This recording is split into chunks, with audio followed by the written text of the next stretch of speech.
Salmo número 5. Diz assim a palavra do Senhor. Ó Senhor, dá ouvidos às minhas palavras, atende aos meus gemidos. Rei meu e Deus meu, atende à voz do meu clamor. Pois a ti suplico, ó Senhor, de manhã ouves minha voz. De manhã te apresento minha oração e fico aguardando. Porque tu não és um Deus que tenha prazer na injustiça, nem o mal habita contigo.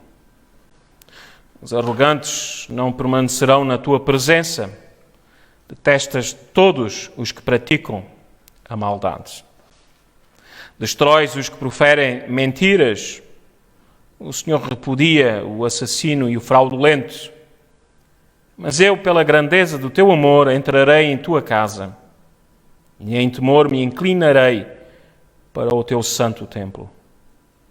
Senhor, guia-me na tua justiça por causa dos meus inimigos. Aplana teu caminho diante de mim. Porque não há sinceridade nos lábios deles. No íntimo só pensam em destruição. A garganta deles é um túmulo aberto. Com a língua criam inimizades. Ó Deus, condena-os, que eles caiam por suas próprias tramas. Expulsa-os por causa das suas muitas transgressões, pois revoltaram-se contra ti. Mas alegrem-se todos os que confiam em ti. Regozijem-se para sempre, porque tu os defendes. Sim, glorie-se em ti os que amam o teu nome. Pois tu, Senhor, abençoas o justo. Com o teu favor, tu o proteges como um escudo. É aqui a palavra do nosso Deus. Nós estamos diante de mais um salmo muito interessante. Eu espero que ao longo deste tempo que temos estado a olhar para estes salmos, temos aprendido mais de Deus. Lembrem-se que começámos com o Salmo 46. Deus é o nosso refúgio e fortaleza, socorro bem presente na angústia. Deus é. Será que realmente nós sabemos quem Deus é? E quanto mais nós conhecemos de Deus, mais conforto, mais paz nós temos em nossos corações. E, meus irmãos, estes primeiros 5 salmos são cheios de mensagem de confiança para aqueles que caminham no caminho da justiça. São dirigidos a nós, para que nós possamos realmente ter o conhecimento que com Deus ao nosso lado nós podemos gozar de paz. Vejam, nós estamos diante de mais um salmo que, assim como o Salmo 4, não sabemos a ocasião em que foi escrito.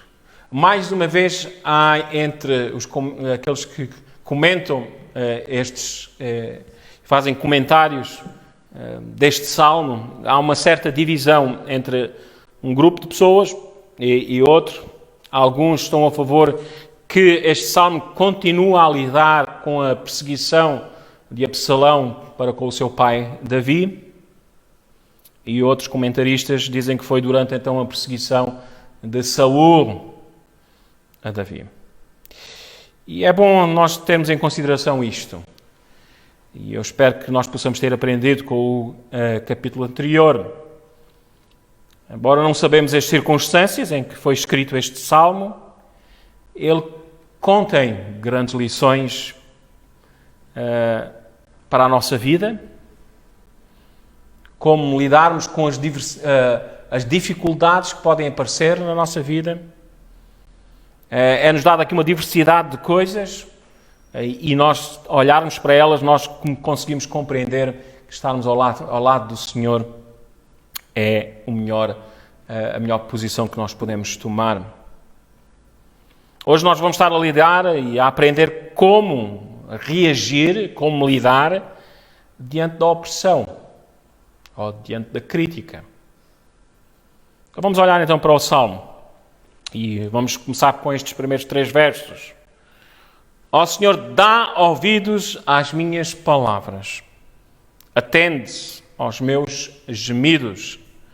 Rei meu e Deus meu, atende à voz do meu clamor, pois a ti suplico. Ó Senhor, de manhã ouves minha voz. De manhã te apresento minha oração e fico aguardando. Meus irmãos, nós começamos a ver que este salmo, Davi, ele está a ser alvo, e se vocês olharem para o salmo todo, a ser alvo de crítica. Crítica essa que vem dos seus inimigos. E nem sempre é fácil nós lidarmos com a crítica, não é? Não é para doce. Alguém disse o seguinte, e eu acho muito interessante esta frase. A crítica, ouçam, a crítica é o estrume em que os servos de Deus crescem melhor. Estão a ver?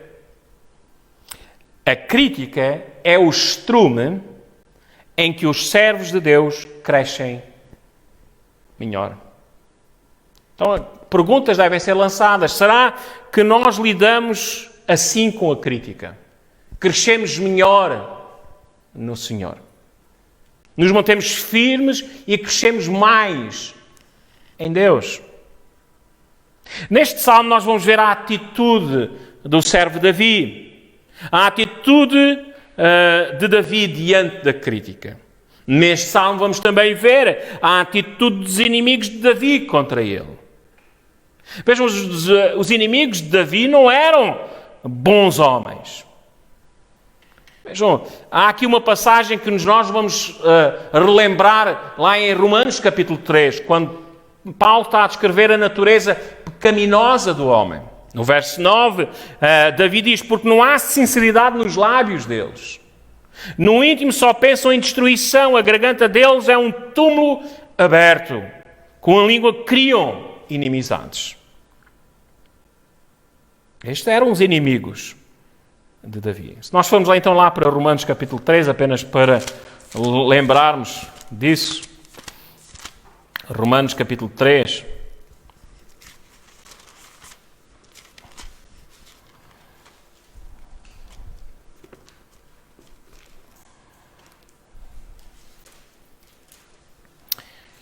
Verso 12, todos se desviaram, juntos se tornaram inúteis, não há quem faça o bem, nem um sequer. Agora vejam, a garganta deles é um sepulcro aberto. Enganam com a língua, debaixo dos seus lábios há veneno de serpente, a sua boca está cheia de maldição e amargura. Vejam, nós conseguimos ver como Paulo faz-nos lembrar das palavras lá de Davi. Não é? Esta garganta deles é um sepulcro aberto. E aqui, vejam, a garganta deles é um túmulo aberto. É o que nós temos lá no Salmo número 5. Então, estes inimigos de Davi não eram homens bons. Vejam, eram pessoas que estavam espalhando mentiras. Eles tramavam. Estes inimigos de Davi eram enganosos. Eles até usavam uma certa bajulação exterior, enquanto interiormente o que é que eles pretendiam? Destruir Davi. E com violência.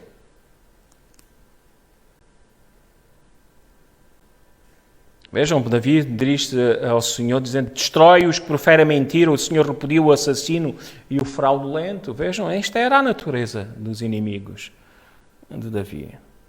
Verso 9 há pouco vimos, verso 10 diz, ó Deus, condena-os, que eles caiam por suas próprias tramas, expulsa-os por causa das suas muitas transgressões, pois revoltaram-se contra ti. Então, esta era o que ele estava a sofrer, esta opressão, a crítica. Agora, como é que Davi lidou com tudo isto? E, meus irmãos, a maneira como Davi lidou com tudo isto, a atitude que ele teve deve ser exemplo para nós. Vejam, Davi usou as provocações dos seus inimigos para fazer o quê? Para se aproximar mais de Deus. E nós iremos ver como é importante na nossa vida cristã nos mantermos sóbrios. Quer dizer, não estarmos num estado de embriaguez tal que quando alguém nos oprime ou nos critica, a nossa reação para com essas pessoas em nada é de um cristão. Então, diante da crítica, diante da opressão, meus irmãos, nós somos chamados a ter sobriedade. Devemos ser santos diante da injúria daqueles que nos querem mal. E Davi estava a ser injuriado, criticado, oprimido. Então a primeira atitude a lidar com a injúria, com a opressão dos nossos inimigos, a primeira atitude que nós devemos ter, para quando isso acontece connosco, é a atitude de Davi. Buscar quem? O Senhor. Jamais iremos ter força, sobriedade, se não formos buscar o Senhor. Precisamos de Deus ao nosso lado. Então o que devemos fazer é buscar a orientação no Senhor. E isso fazemos como? Como é que nós encontramos orientação para lidar com a opressão do mundo, com a crítica do mundo, com a injúria do mundo? Através da leitura da palavra, dos seus decretos, dos seus mandamentos. O Senhor nos dá o suficiente para que nós possamos realmente saber lidar com o mundo lá fora. Mas iremos ver que não só a leitura é importante, mas como é importante buscarmos o Senhor em oração, através de muita oração. Vejam, Davi era um homem que amava a palavra de Deus. Ele aqui, neste salmo, ao comentar a justiça de Deus, ao comentar o caminho do Senhor, ele, em certa maneira, estava relembrando os estatutos de Deus. Quando ele diz, no verso 8, Senhor, guia-me na tua justiça. Este era um homem que conhecia a palavra de Deus. Aplana o teu caminho diante de mim. Quando fomos ao Salmo 119, somos lembrados que a palavra do Senhor é como lâmpada para os nossos pés. Ela nos ajuda a caminhar. Então, Davi era um homem que amava a palavra de Deus. O conhecimento de Deus e dos seus estatutos faz-nos sábios diante do resto do mundo. Então, busquemos aprender da palavra do Senhor e por isso é importante estarmos aqui hoje. É importante estarmos a aprender da palavra de Deus. E é importante não só termos conhecimento da palavra, mas como é importante buscar o Senhor também diariamente em oração. A oração é algo importante na vida do cristão. A Spurgeon, ele disse o seguinte: a oração deve ser o cavalo dianteiro de um grupo. Faça o que quer que seja sábio, mas só depois que você... faça o que quer que seja sábio, mas só depois que você tiver orado. Vá ao médico se você está doente, mas primeiro ore. Tome o remédio se você acredita que lhe vai fazer bem, mas primeiro ore. Vai falar com o homem que lhe caluniou, se você acha que deve fazê-lo, mas primeiro ore. Bem, eu farei isto e aquilo, diz um. E depois orarei para uma bênção para meus objetivos. Não comece nada até que você tenha orado. Comece, continue e termine tudo com oração. Mas especialmente comece com oração. Algumas pessoas nunca começam o que irão fazer se tivessem orado primeiro, pois elas não poderiam para Deus abençoar tal ação. E isto é uma grande verdade. Há coisas que nós fazemos sem orarmos primeiro. Se tivéssemos orado primeiro, se calhar não tínhamos feito o que fizemos. E Deus não abençoou tal coisa. Então, oremos. Então, se estamos sendo oprimidos, se estamos sendo injuriados por arrogantes, por malfeitores, por mentirosos, busquemos o Senhor em oração. Ele é o nosso refúgio e defensor. Ele é o nosso Rei. Vamos olhar então como é que eu devo olhar para todo este salmo. Vejam, nos versos 1 a 3 nós vemos Davi orando. No verso 8 nós vemos novamente esta súplica, não é? Vemos este paralelo com a oração. O Senhor, guia-me na tua justiça. Depois o verso 10, ó Deus, condena-nos. Nós vemos esta oração bem presente. Então os versos 1 e 3 são paralelos com o verso 8. Os versos 4 a 6 são paralelos com os versos 9 a 10. E vejam, em ambos versículos nós vemos Davi pedindo a Deus, apelando a Deus como aquele que é o justo juiz. Senhor, tu sabes todas as coisas. Faz o que é reto. O verso 7 é paralelo aos versos 11 e 12. No verso 7, Davi se aproxima de maneira reverente de Deus por sua graça. E nos versos 11 e 12 nós vemos também essa reverência dele chegar diante do Senhor. No versos 11 e 12 ele exorta que todos que se refugiam em Deus se regozijem nele por causa das suas graciosas bênçãos. Então vamos começar com oração.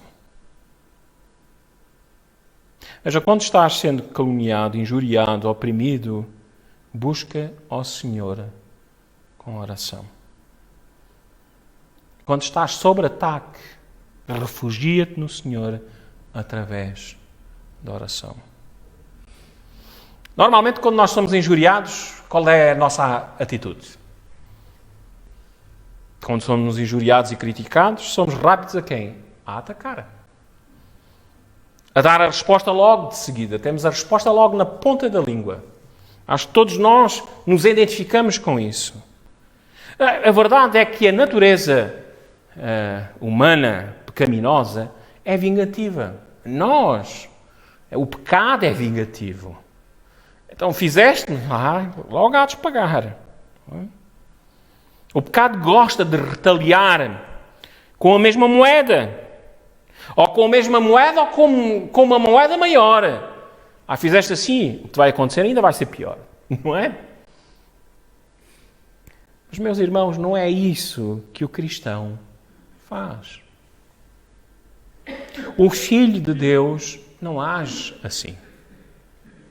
Davi não o fez. O que é que ele fez? Ele levou a sua queixa a quem?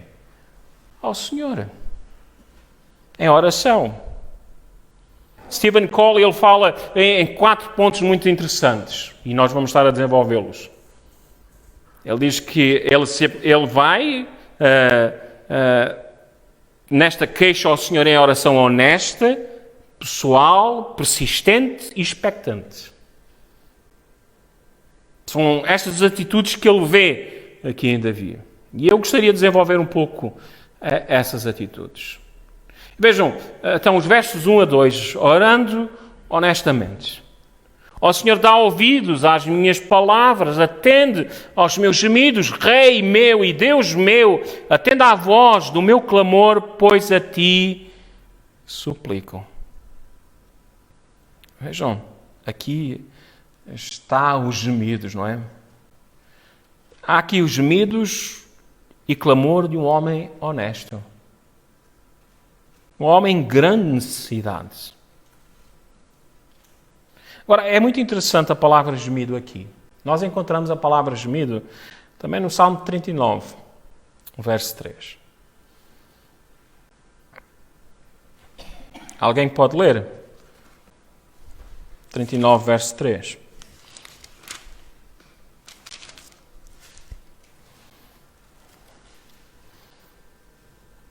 Salmo 39, verso 3. Força. Meu coração ardia dentro de mim, e enquanto eu meditava, queimava de fogo. Então pela minha língua dizia.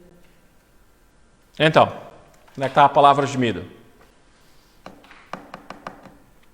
Bom, não quero que me respondam porque a dificuldade é vossa e também era minha, se eu não tivesse estudado e lido comentários acerca disto. Enquanto eu meditava, a palavra meditar ali é a mesma palavra em hebraico que está no Salmo 5 em gemido.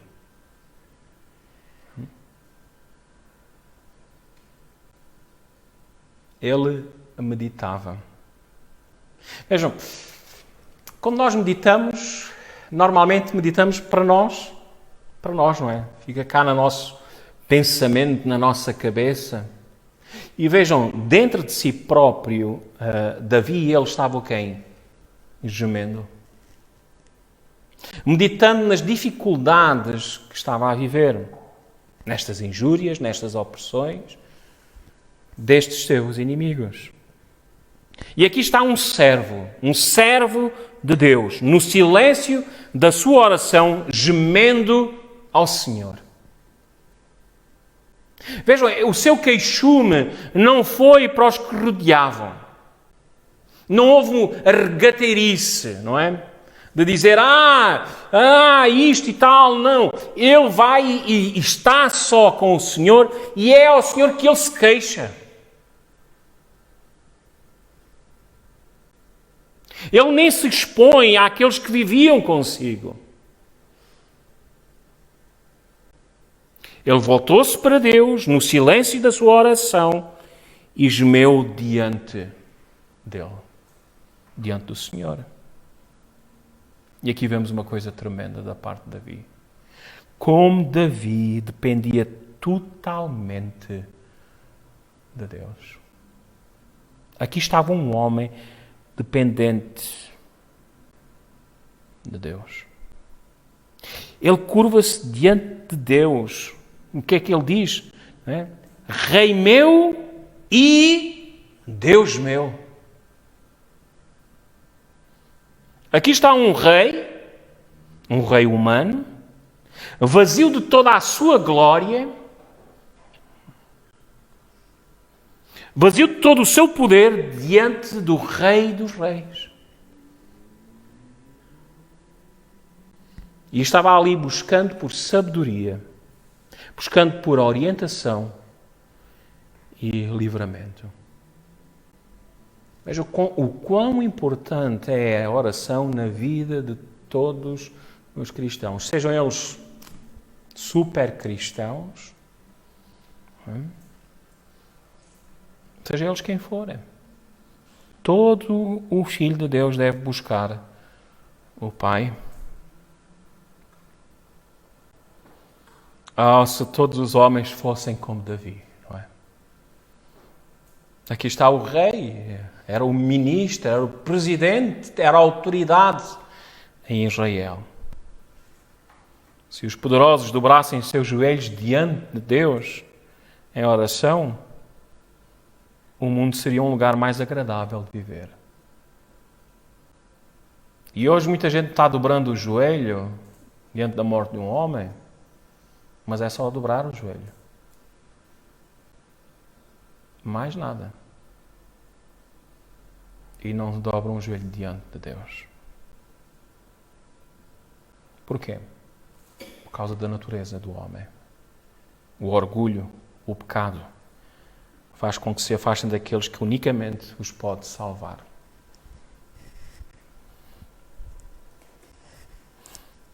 Davi foi à fonte da salvação procurar amparo. E é aí que nós devemos ir também procurar. E ele fez de uma maneira honesta. Vejam, ele despejou sua mágoa diante de Deus. Senhor, atende aos meus gemidos. Ele pediu por socorro. Ele suplicou. Vejam, Rei meu e Deus meu, atenda à voz do meu clamor, pois a ti suplico. Vejam, ele se despiu de tudo diante do Senhor e clamou a Deus honestamente em sua dor. Ele se expôs diante do Senhor. E como é importante falarmos com corações honestos e sinceros a Deus. Deus se agrada disso nos seus filhos. Por isso, meus irmãos, devemos orar por todas as coisas. Devemos buscar ao Senhor. Spurgeon, ele diz: este é o remédio que irá curar todas as doenças. Esta é a espada que cortará o nó górdio que não pode ser desatado. Não sei que nó é este, mas é um nó que é muito difícil de desatar. Esta é a chave que irá destrancar cada cela da prisão da tua tristeza. Nós iremos nos libertar se soubermos somente usar a chave da oração. Então busquemos ao Senhor com toda a honestidade. A oração não é uma exposição doutrinária. Não é? Às vezes nós vemos estas orações tão eloquentes, cheias de doutrina. Não é? Por acaso, não estamos a aproximar diante de Deus, mas não precisamos estar a fazer em terminologias teológicas. A oração é a conversa de um filho para o pai. Daí não existe doutorados em teologia. E aí não existe pessoas com palavreados grandes. Aí existe uma intimidade de um filho com o pai e o pai com o filho. Meu pai, quando falava comigo, quando era mais pequeno, e ainda ele fala com as crianças, ele tem uma própria conversa com as crianças. Não é?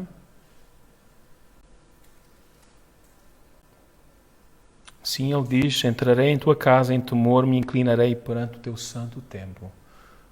Se nós não perdemos a visão que Deus é Deus, por isso ele diz, não é? Rei meu e Deus meu. Mas Ele é Pai. Por isso dizemos: Abba, Pai. Dependemos totalmente dEle. Então busquemos o Senhor com toda a honestidade. Senhor, atende aos meus gemidos. Vamos lá fazer queixume. Senhor, passa-se isto e isto com a minha vida. Ouve-me, Senhor. Atenda à voz do meu clamor, pois a ti suplico. Busquemos o Senhor de maneira honesta. O segundo ponto é que a oração é pessoal. Davi se dirige a Deus como Rei meu e Deus meu. Vejam aqui a palavra Senhor, quer seja no verso 1, quer seja a palavra Deus no verso 2, é Yahvé, é este Deus da aliança. Nós já falámos disto. É o Deus da promessa. Estamos diante daquele que é verdadeiro, justo e cumpridor. Vejam, Davi, embora sendo rei, ele sabia que estava diante do Rei da Glória. E ele só servia a este Rei da Glória, o Senhor Deus. Matthew Henry, no seu comentário a este salmo, ele diz o seguinte: reis em seus próprios tronos, assim era Davi, rei, devem ser mendigos no trono de Deus. Então é este mendigar, é chegar a esta total dependência. E Davi se apresenta diante do Rei da glória. E Ele conhece pessoalmente, Deus meu, Rei meu. Era este relacionamento pessoal, próximo com Deus. Mas ele não era um estranho na presença de Deus. Então a oração deve ser um relacionamento pessoal, íntimo, entre tu e Deus. Como eu já vos disse, entre filho e pai. Um pai que é Rei soberano, um pai que é o Criador, um pai que é o Deus Todo-Poderoso e Senhor.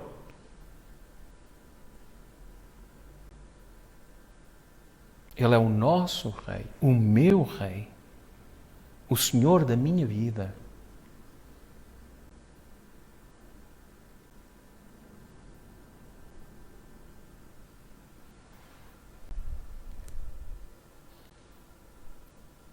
Às vezes não sabemos como orar, mas, meus irmãos, quando entramos em oração, entramos com um espírito de submissão.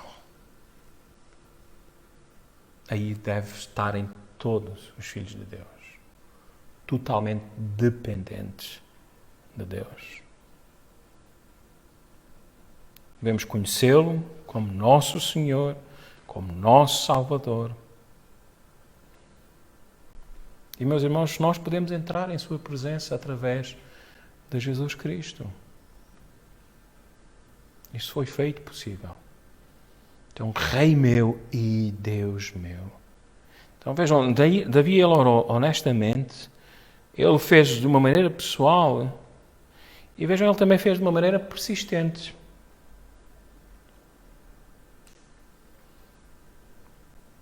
Verso 3.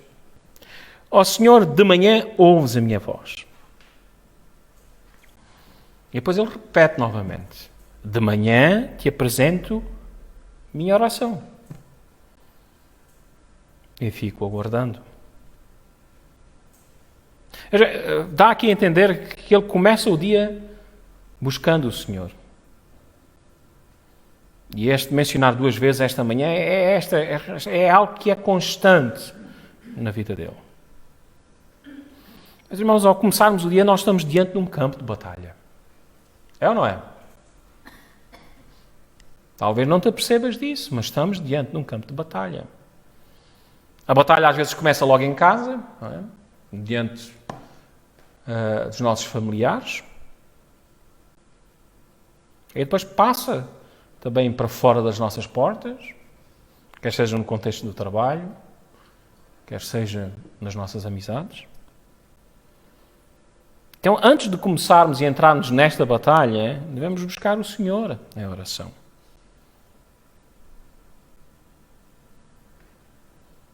Vejam, o primeiro pensamento de Davi ao acordar foi sobre as ameaças deste inimigo do mal.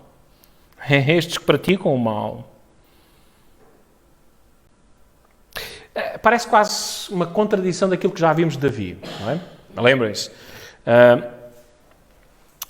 No capítulo 3, no verso 5, ele diz: eu me deito, durmo e acordo, pois o Senhor me sustenta. No capítulo 5, no capítulo 4, no verso 8, em paz me deito e durmo, porque só tu, Senhor, fazes com que eu viva em segurança. Mas vejam, diante desta oração que nós temos aqui, o primeiro pensamento de Davi, ao acordar, foi sobre as ameaças do seu inimigo. Há quem diga que ele teve bastantes insónias nesta noite, naquela noite. Não é? Porque ele acorda e vai logo em oração. Mas aí já estamos a especular muito, porque a vida não para. Nós podemos dormir, ser descansados no Senhor, mas acordamos de manhã e as dificuldades estão lá. Como é que eu vou lidar com tudo isto? Orando, buscando o Senhor. Então ele diante da realidade da vida, destas injúrias, desta opressão, ele transforma todos estes pensamentos, tudo aquilo que está ali remoendo dentro dele, e ele vai buscar o Senhor em oração. Então, qualquer que sejam as provações que Deus possa enviar à nossa vida, devemos nos voltar para Ele em oração honesta, pessoal e persistente. Este era um homem que a oração fazia parte do seu dia-a-dia. Porquê? Porque ele sabia que em Deus está a solução para os seus problemas. Há quem ponha o quê? A carroça à frente do quem? Dos bois. E depois cai, continua a cair e continua a cair diante do Senhor. Porque parece que Deus não é a primeira solução. Vamos procurar outra solução. E então, quando já estão tão desesperados e já levaram tanto nas costas, ou que seja lá onde é que se lembram, não, agora vou ao Senhor. Aprendam com Davi. Vão primeiro ao Senhor. Há crentes aí que andam... Parece que Deus não existe na vida deles. É um desespero total. Qualquer coisa que aparece na vida é logo um desespero. Então, mas onde é que está Deus? É assim, Deus tão pequenino? É? Todos nós passamos por estas atitudes, não é? É uma falta de visão. Eu acho que todos nós às vezes fraquejamos nesse sentido. Então, meus irmãos, ao longo destas semanas temos estado a lidar com os Salmos, temos visto quem Deus é. Conhece a Deus. E se tu conhecer mais a Deus, podes viver uma vida mais descansada, mesmo com os problemas. Porque nós lemos aqui no Salmo 3 e no Salmo 4 que Davi estava cheio de problemas e ele podia dizer o quê? Eu me deito e durmo. Não é? Veja, não era só o deitar. É que ele deita-se e dorme. Hoje de manhã, quando acordámos, não é? Sónia olha para mim e diz, não dormi nada. Às vezes acontece, não é? Mas não é tão bom quando nós, mesmo com problemas, nós podemos deitar e dormir? Lembrem-se o que é que ele tinha dito no Salmo 3, no verso 1. Senhor, como o número dos meus adversários tem crescido, muitos se levantam contra mim. Milhares tinham cercado, não é? Verso 6. Mas ele pôde dizer no verso 5, eu me deito, durmo e acordo, pois o Senhor me sustenta. E no capítulo 4 ele pôde dizer a mesma coisa, em paz me deito e durmo. Mas em que paz? Em paz do quê? Ele estava com angústia. No capítulo 4 ele via a minha angústia. Os seus inimigos estavam-lhe perseguindo. Não é? Ó mortais, até quando converteres minha glória em vexame? Mas ele podia dizer, em paz me deito e durmo. Porque só tu, Senhor, fazes com que eu viva em segurança. E agora vemos aqui este homem, novamente com dificuldades, injuriados, oprimidos. Mas isso não fez com que ele tivesse um relacionamento diferente com Deus. De manhã ouves a minha voz, de manhã te apresento a minha oração. Porque tu és Yahvé, o Senhor da promessa. Tu prometestes. Não duvidem da promessa de Deus.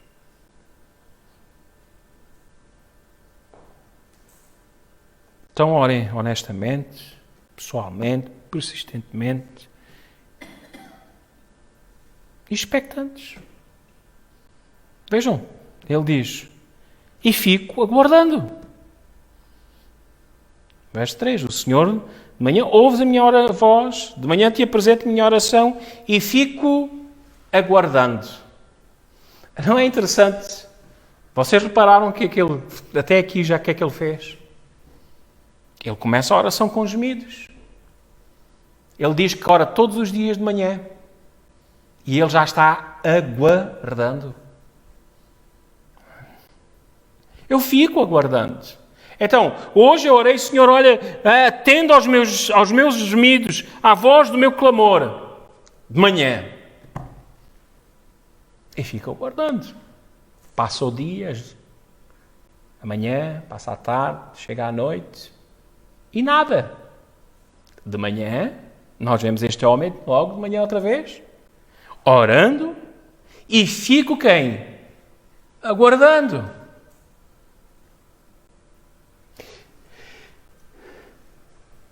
Nós aguardamos, não aguardamos muita coisa. É sinal que estamos à espera que algo venha. Este homem, Davi, ele não duvidou de Deus. Ele mostra-nos aqui também algo muito profundo. Ele mostra-nos aqui que ele confia na resposta de quem? De Deus.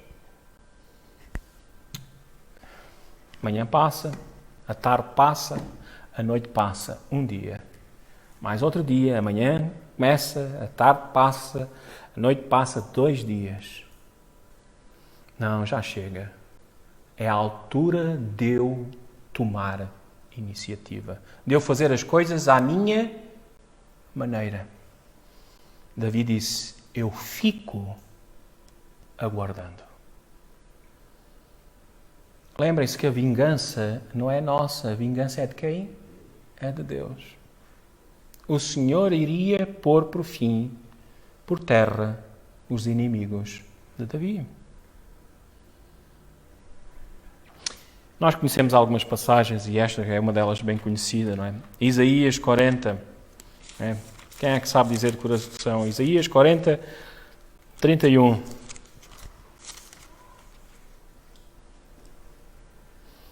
Mas os que esperam no Senhor renovarão suas forças. Subirão com asas como águias.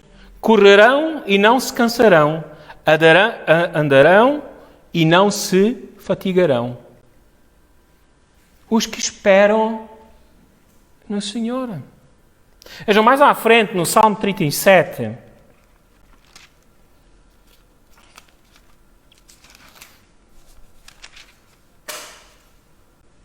mais um salmo de Davi. Vejam o que é que ele diz no verso 9. Porque os malfeitores serão exterminados, mas os que esperam no Senhor herdarão quem? A terra. Sabe que o Senhor vai fazer justiça. Espera no Senhor. Confia no Senhor. Confia nas promessas de Yahvé, o Deus da aliança. Então Davi sabia que Deus era a solução para os seus maus. Deus irá sempre nos dar o melhor para nós lidarmos com o pior. E Davi ficou aguardando. Vejam, ele não entrou na batalha sem a orientação de Deus. E essa deve ser a nossa atitude diante da humanidade pecadora. O Espírito Santo que Deus nos deu, ele nos foi dado para nos capacitar a lidar com este mundo. Então busquemos o Senhor. Esperemos a solução em Deus. Pois nele está a vitória. A situação de Davi era desesperadora. Vejam, alguns, diante das dificuldades que Davi teve aqui, iriam ficar desnorteados e alguns nem iriam conseguir orar como deve ser. Os problemas são tantos que eu nem consigo me aproximar de Deus. Nós temos sempre a tendência de fazer o quê? O contrário. É ou não é? Deixamos-nos envolver com as coisas deste mundo, com os problemas deste mundo, quando Deus tem a solução para todos os problemas. E em vez de começarmos com Deus, começamos com os problemas. Busquemos o Senhor. Então, diante destas dificuldades, há realmente quem fique desnorteado e não consiga orar como deve ser. Spurgeon disse o seguinte: quando você não consegue orar como deve, cuide para orar como você pode. Está aqui em brasileiro, não é? Foi uma tradução em brasileiro. Pense então em John Knox, não é? Um grande pregador da Escócia. Vejam, as orações daquele homem eram como exércitos poderosos. E ele lutava durante toda a noite com Deus para que ele incendiasse a luz do Evangelho na Escócia. Ele dizia, Senhor, dá-me a Escócia ou eu morro. Isto era a oração deste homem. Ele declarou que lhe foi concedido este seu desejo. E creio que realmente o foi, disse Spurgeon. E que a luz de Deus que queima tão fortemente da Escócia deve ser muito atribuída às orações daquele homem. Eu até me arrepio a ler estas coisas. Um homem só, orando pela uma nação. Vocês vão à Escócia e vão ver as igrejas que há lá. Como aquele homem incendiou. Nós não oramos como esses homens, disse Spurgeon. Nós não temos coração para pedir grandes coisas. Um avivamento está esperando. A nuvem está passando por cima da Inglaterra, diz ele. Mas nós não sabemos como trazê-la para baixo. E, meus irmãos, que estas sejam palavras para o nosso país. Ou que Deus ache alguns espíritos verdadeiros que possam ser os condutores a trazer para baixo o fogo divino. Nós precisamos muito disso. Mas nossos pobres suspiros, eles não são muito mais que isso. Não têm força, não têm expansividade, nem coração, nem preponderância em si mesmo. Não são os lábios, é o coração que o Senhor leva em consideração. Se você consegue somente suspirar, suas orações serão aceitas pelo Altíssimo. Gemam, clamem, suspirem, mas com corações sinceros adiante do Senhor. Possamos orar arduamente ao Senhor e Ele fará grandes coisas. Oremos para que Deus, como diz aqui no verso 8, Senhor, guia-me na tua justiça por causa dos meus inimigos, aplana teu caminho diante de mim. Esta deve ser a oração que nós devemos fazer para que Deus nos possa manter justos. Porque tão facilmente podemos cair no erro do mundo e agir como o mundo age diante das dificuldades, diante da opressão, diante da injúria. Aplana o teu caminho diante de mim. Busquemos o caminho do Senhor. Mesmo com a opressão dos nossos inimigos, não saímos da vereda da justiça.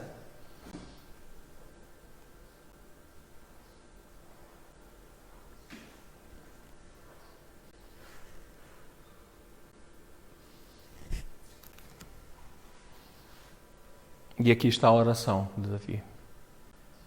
Mas agora passamos para o segundo ponto. Eu até estava a pensar deixar para a próxima quinta-feira, mas acho que depois perdemos a meada a isto. Vamos seguir. Então, já vimos aqui este coração honesto, sincero, e vamos estar a lidar com esta palavra sincero neste domingo de manhã. Aqui um apelo sincero por justiça, não é? Vejam, ele já tinha dito lá no Salmo 4, ó Deus da minha justiça. E agora no verso 8, Senhor, guia-me na tua justiça. Esta busca pela justiça. Ele sabe que Deus, ele odeia a injustiça. Deus tem prazer naqueles que o temem, não o contrário. Deus tem prazer naqueles que são sinceros e honestos de coração. Salmo 69.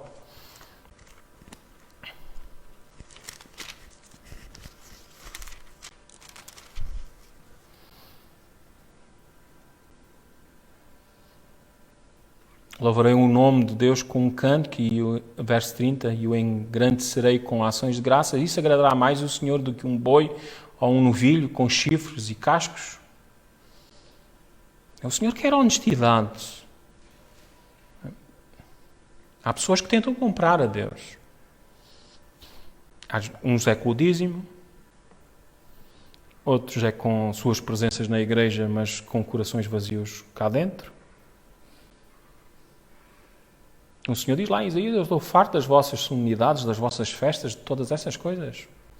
Às vezes o Senhor diz: é melhor nem fecharem a porta e irem embora. Não é? Já tenho falado disto aqui.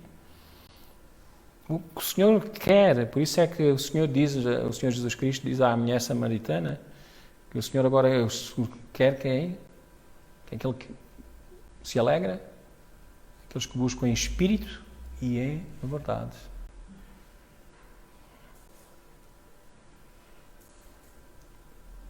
Então o Senhor odeia pessoas insinceras, porque Ele ama a sinceridade e a honestidade. Deus tem prazer naqueles que o temem.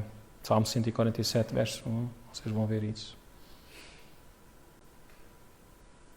Agora, este salmo mostra-nos mais uma vez este desabafo, não é? Tendo aos meus gemidos, não é? Esta malta, estes inimigos, não é? Rebeldes, prosperam. Parece que nada de mal lhes acontece e nós que amamos o Senhor passamos por tempos difíceis. Porque é que Deus não desce dos céus, mostra o seu poder diante dos malfeitores? Assim, nós temos tanto orado para que Deus traga juízo sobre o mundo. Quando o juízo vem, nós estamos a dizer: vai embora. Fazemos igual ao mundo. Ficamos tão caladinhos que nem queremos dizer isto veio de Deus, que é para que ninguém nos possa fazer mal. Para que ninguém possa olhar para nós assim: nossa, que absurdo é esse, não é? Mas lembrem-se, se tu conheces a Deus, sabes que Deus é quem? É soberano. Isaías diz que Ele faz o mal. Que mal é esse? É Ele que traz dilúvios, é Ele que traz tempestades e traz estas coisas. E traz para quem? Para que as pessoas possam cair aos seus pés. Foi preciso 10 pragas para quem? Para o faraó deixar o povo ir embora. Quem sabe que esta é a primeira de mais 9 que estão para vir. A história cristã sempre nos mostra que a coisa nunca fica por uma coisa só. Então preparem-se, agarrem-se ao Senhor e saibam que o Senhor é justo e é o justo juiz. Ele sabe o que está a fazer. Mas a nossa pergunta é: mas Senhor, mesmo assim, Senhor, mas então, eu sou teu filho, estou passando por tudo isto. Isto às vezes é o nosso sentimento. Lembrem-se, Asaf, ele teve este desabafo, não é? Mas depois, no final do Salmo 73, nós vemos o fim do ímpio. O fim do ímpio. Não esqueçam. Este não é o fim da história, este mundo. Este é apenas um mundo que está para acabar, com outro para começar, no qual, no fim deste, haverá um tribunal. O mundo será julgado e o ímpio será condenado. Então nós precisamos lembrar isso ao ímpio. Precisamos lembrar o fim do ímpio. E os cristãos têm cometido este erro em não dizer às pessoas que eles são pecadores. Vão lá fora, não, vai correr tudo bem. Então o que é que vocês esperavam? Este deve ser a nossa conversa. Acham que podiam continuar assim? Mas vejam, nós vamos se calhar estar a falar e o nosso sucesso será tão grande como o sucesso de quem? De Noé. Eles não vão ouvir. Talvez alguns irão ouvir. Esperemos. Como eu gostaria que a minha escatologia fosse pós-milenista. Não é? Que agora houvesse uma grande conversão de pessoas. E iríamos para um mundo melhor. Mas a palavra de Deus diz que as coisas irão piorar.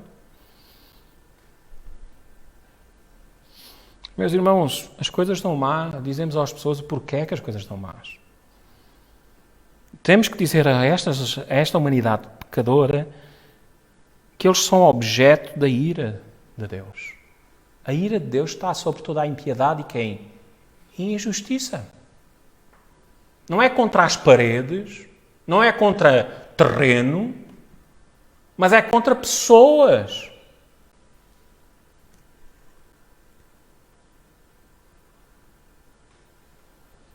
Somos muito rápidos a dizer aos pecadores arrogantes, não é? Ímpios, não arrependidos, que Deus os ama. Já vimos no livro de Romanos que não é assim que Paulo começa a apresentar o Evangelho. Ele primeiro diz que Deus odeia. E o salmista faz aqui a mesma coisa. Verso 5. Os arrogantes não permanecerão na tua presença. Detestas, a palavra ali é mesmo, odeias todos os que praticam a maldade. Eu acho interessante, nós tentamos meter as palavras mais... A nossa tradução tem detestas, a atualizada tem aborreces, mas a palavra que está lá, san, do hebraico, é odiar. Odiar. O Senhor odeia todos aqueles que praticam a iniquidade. A palavra aqui é maldade, tem base na palavra iniquidade.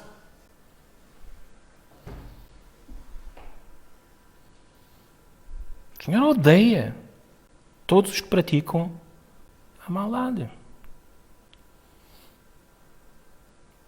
O mundo precisa primeiro de reconhecer a ira terrível que está sobre eles. E só assim o mundo pode apreciar o amor de Deus. Deus nos amou sendo nós ainda o quem? Pecadores. Eu acho que todos aqueles que conhecem Paul Washer já se debateram com a pregação de Paul Washer neste capítulo 5 e no verso 5. De tal maneira que o homem quase um pouco era crucificado com muitos ditos evangélicos. Ele não pode falar assim, de maneira alguma. Então agora vamos ouvi-lo nas suas palavras. Intimamente relacionado com a ira ou a cólera de Deus está o seu ódio. Palavras que são frequentemente usadas em associação ao ódio de Deus são aborrecer, detestar, repugnar, etc.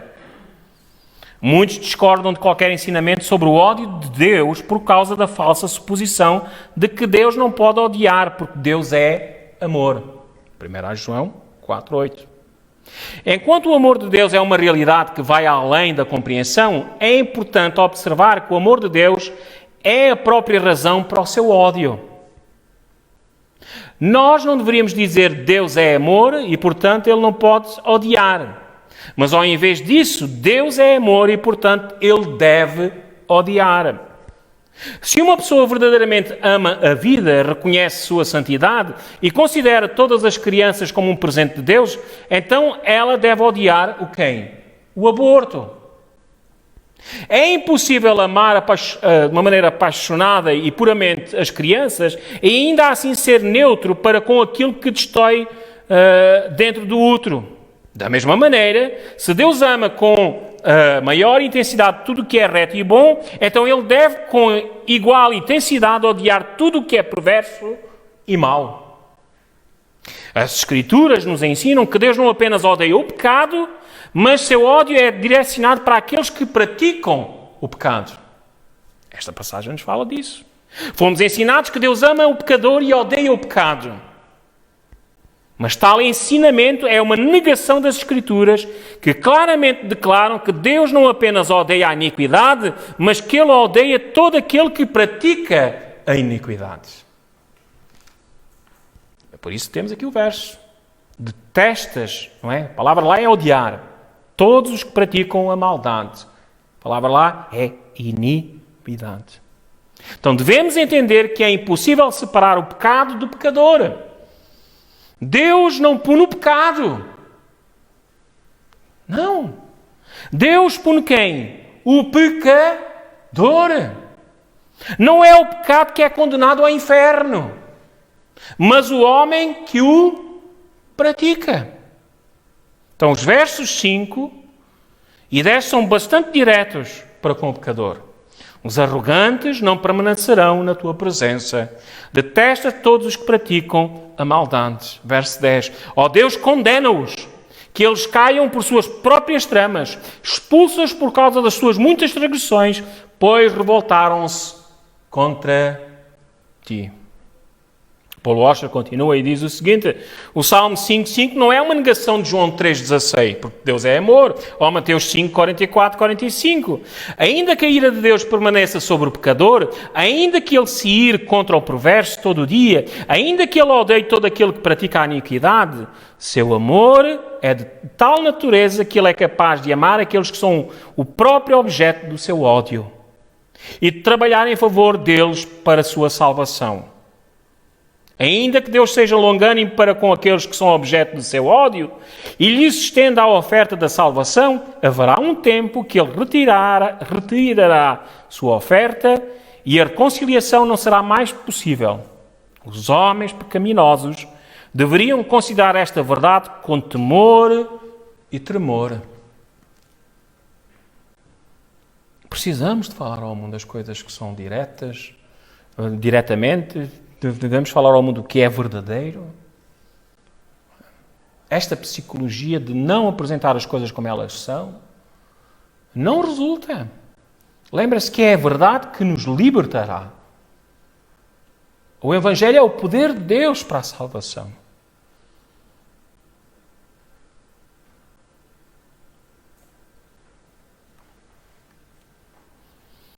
Concluindo. João, Davi, em momento algum, diante desta injúria, destas opressões, destes seus inimigos, destes homens que praticam a maldade, ele não perdeu a cabeça. Ele buscou o Senhor, ele tinha confiança nas promessas de Deus, e por isso ele poderia dizer aqui no verso 7, mas eu, pela grandeza do teu amor, entrarei em tua casa, e em teu temor me inclinarei para o teu santo templo. Vejam, ao pensar no ódio absoluto de Deus ao pecado, ao pensar na santidade de Deus, Davi, ele percebe que nunca poderia se aproximar de Deus com base na sua própria justiça. Então, a única maneira dele entrar é pela grandeza de quem? Do teu amor. A única maneira de nós termos relacionamento com Deus é por causa que Deus nos amou.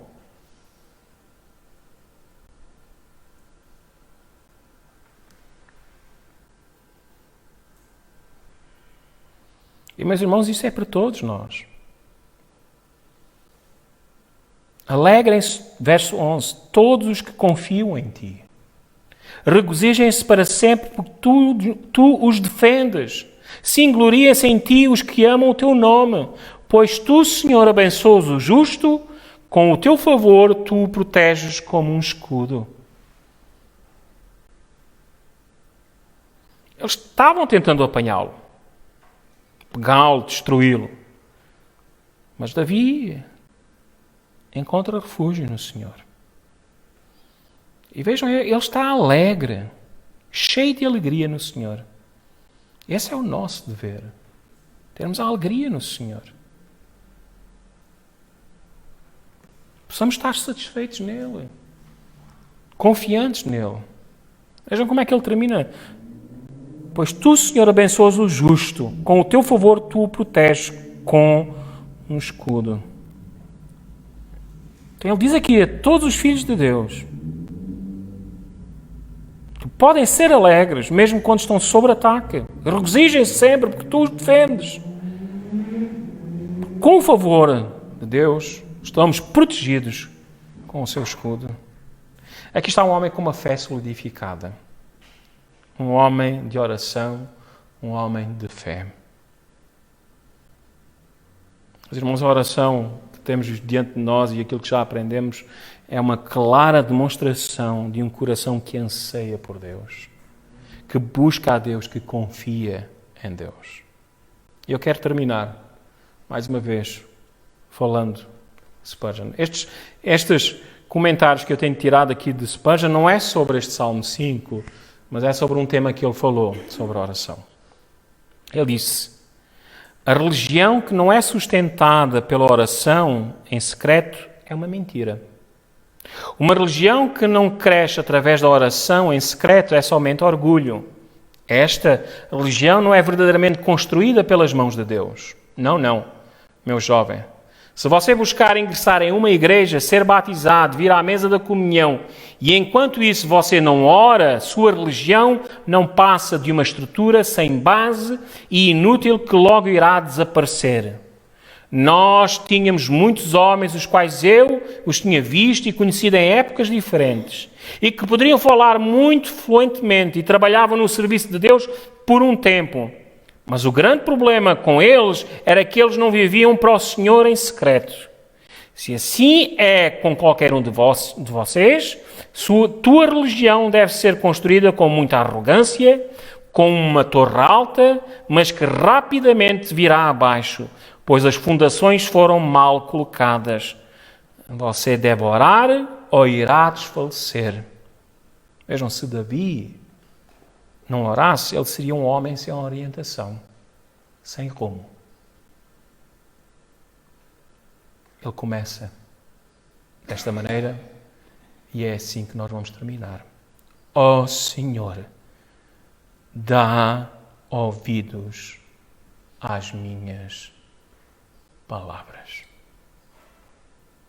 Possamos buscar o Senhor desta maneira. Amém.